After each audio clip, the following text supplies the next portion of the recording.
왕의 DNA를 가졌으니 왕자에게 말하듯 해달라. 한 초등생 아버지인 교육부 사무관이 담임에게 보내 논란이 된 편지입니다. 비판이 거세지자 이 사무관은 뒤늦게 사과문을 냈습니다.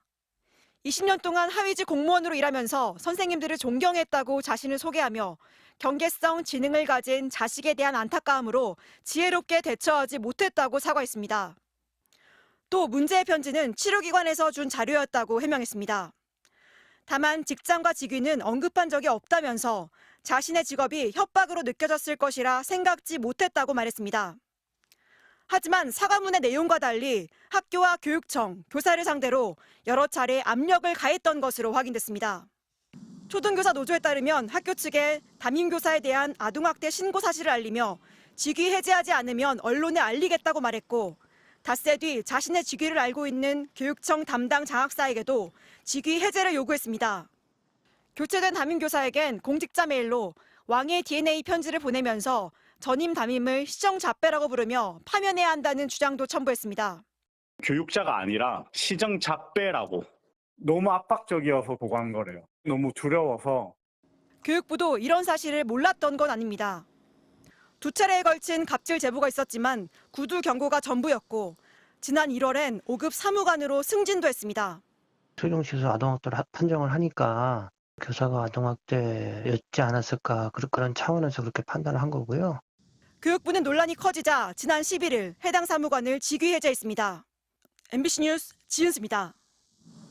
지난해 한 초등학생의 아버지가 아이의 담임교사에게 보낸 편지입니다. 하지마, 안 돼 같은 말은 절대 하지 않습니다. 또래와 갈등이 생겼을 때 철저히 편들어주세요.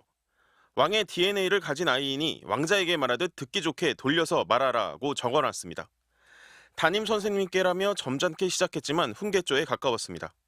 이 학부모는 교육부 소속 5급 사무관이었습니다. 이 사무관은 자신의 소속과 직위가 표시되는 공직자 메일로 이 글을 보냈습니다.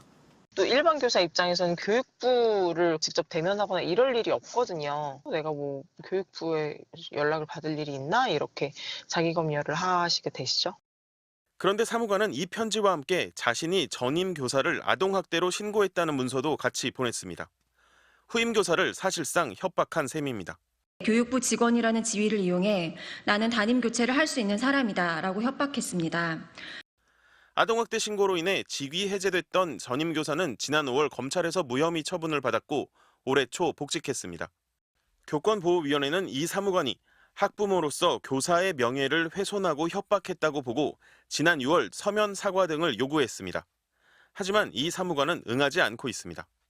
사무관이 글에 남긴 뇌손상, 극우뇌란 독특한 표현 때문에 특수교육 대상 학생을 위한 지침을 따른 것 아니냐는 해석도 나왔지만 특수교사들은 전혀 관련이 없다고 선을 그었습니다.